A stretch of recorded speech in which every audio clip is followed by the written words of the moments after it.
The reason that I say don't worry about the why is because they don't think like us, which is something we'll talk about. You can't really make it make sense because they don't think like we do.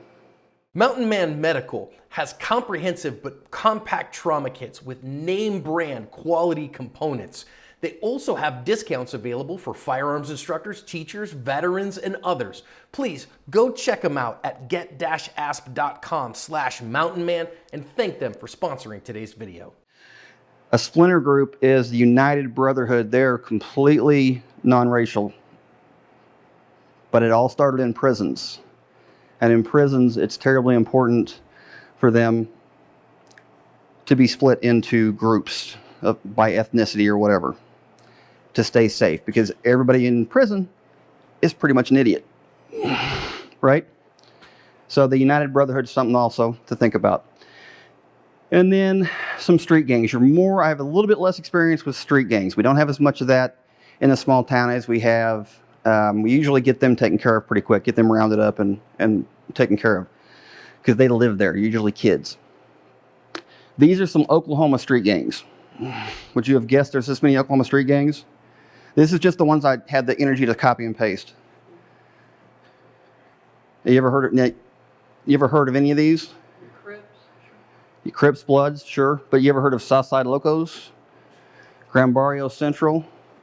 We'll see a video of them here in a little bit later. A really bad one, sorry. It's the best one I can find. Anything that's talking about streets, neighborhoods, that kind of thing, that's what you want to pay for. We want to pay attention to, because guess what they're doing? Territory, right. So how did these folks get here from California? Because that's where they all came from. Got here in the middle of the country, in God's country. A lot of people, especially Los Angeles, during that time in the 80s and 90s, where the country was kind of moving away from the criminal activity. They're kind of moving towards lawfulness. That anti-criminal sentiment that we kind of had back then. People were like, we need to move to Kansas. We need to move to Oklahoma. Not knowing what that was like.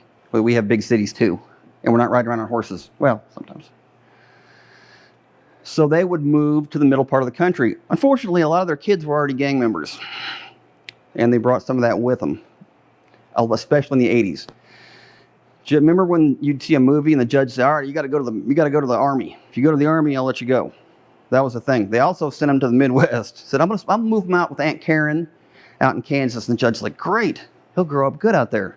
Kansas City, which is a big city just like LA. So let's take a look at some pictures here. These are all actual pictures I took off the internet from various gang pages. They're very proud of this. Imagine being raised in a gang culture like that. Think about how you were raised.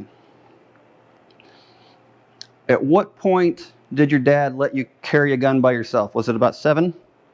He might have let you shoot at 7, but he's letting you have your own gun at 7 and flashing gang signs. Imagine growing up from this age, which is, I guess, 1, being a gang member. That's all they know.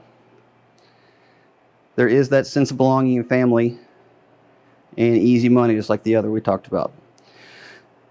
This is from an episode of Gangland I'm going to point you to here later. You can pull it up on Hulu and watch it if you want. The guy says, if you disrespect me, I'm going to bring what I got to show you. You made a terrible mistake, whether I got to use a plastic spoon or a butcher knife. He's a Sereno. What does Sereno mean? Anybody know? It just means southern boy. Shooting, stabbing, raping, it all goes down here. Southside Loco.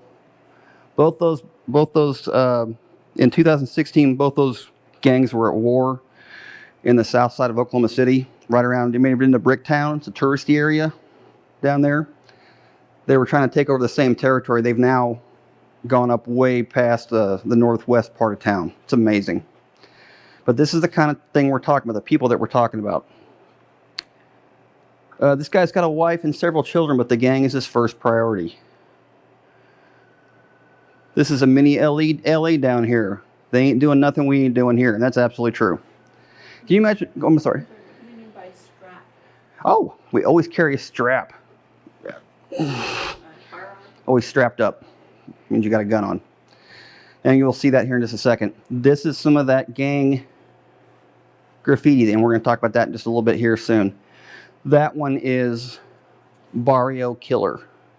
And I'll show you kind of how to tell the difference between gang stuff and regular stuff, regular graffiti. So speaking of territory marking, gang graffiti, we'll show you that a little bit. Here's the most important part of gang graffiti to understand. If somebody is covering up somebody else's graffiti, not painting it over, but crossing through it. And I'll show you that here in a second. When you see stuff like rolling, numbers, south side, any kind of territory stuff, you're looking at gang graffiti. This right here is Gran Barrio Central. And we got 2-3. What's 2-3 in the alphabet?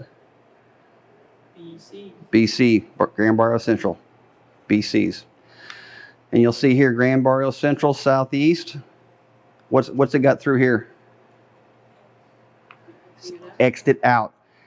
If you get graffiti on your house and you go and paint it completely over, gang graffiti, they don't care. They may come back and put it back on there. They don't care. If you come and put an X through it, that is a threat and an insult. So if you go to get a slushie at this place, and I like slushies too, but not that much. If you go to get a slushie at this place, you're probably in the wrong place because you're seeing this stuff getting marked out. I'm 50. When I was 20, I dressed like an idiot, right? Pretty much we all do. Kids dress dumb. It's really hard to tell if it's a gang attire or if it's just a stupid fad. This is one that is a pretty good one. It's called dressing left or right with the pant leg. Pulling that pant leg up, and not just like I am half the time because I'm goofy, but pulling it all the way up to the knee is an indicator. That's a pretty good indicator of a street gang. And it can be left or it can be right depending on which one they're doing. But isn't that a weird thing? Why? Well, you can't ask why. So we used to do it because when you would bike a lot, you don't want your pants to run into the gears or anything. So we would always roll Right. with the right leg. That's interesting. I didn't know that. Yeah, so that's interesting. It wasn't just me. But did you walk in the mall like that? No, I was riding a bike. As soon as you get off the bike, you fix it. There you go. You might need to tuck in your sock, maybe, but No, you know. The reason that I say don't worry about the why is because they don't think like us, which is something we'll talk about. You can't really make it make sense because they don't think like we do. So the why isn't as important as the recognition and the avoidance. So some of the stuff you'll see is a college and pro team apparel, not always, obviously. If you see a bunch of guys wearing Raiders stuff in Oklahoma City, there's not that many LA Raider fans in Oklahoma City. But if you see 15 or 20 kids in Bricktown with Oklahoma Thunder jerseys on, you're probably okay. I might be one of them. You can't always tell, but that does tell you something. The dressing right and left is something that I've seen in Oklahoma City before. And then when you're looking at the tattoos, again, we'll talk about the ink some more, into some more detail in a little while. Numbers. Who's seen somebody with a date of birth or something, or a kid's name on their hand? Might be Roman numerals, might be something else. Perfectly normal, right? Who have you seen that's got like a 2-3 or an 8-8 just here or on their forehead? That's the clue, number one, right there. Remember the guy from the video with the diamond? That's a clue. Look for numbers, look for streets and neighborhoods. I love where I live, I love my town, but I don't tattoo Enid across my forehead or Oklahoma across my forehead. I don't love it that much. I don't put a Pershing Street anywhere on my neck, right? We don't like our street that much. These folks do because it's part of their gang. It's part of their gang affiliation. And then again, looking for those cuts. What are cuts? Your 3-patch cuts. Yep, I'll look for the cuts. I guess y'all disappointed me for just a second. I'm gonna give you 1 point for that, but not 5. You're like. But I'm on the board. But you're on the board. The rest of you guys need to get caught up. Especially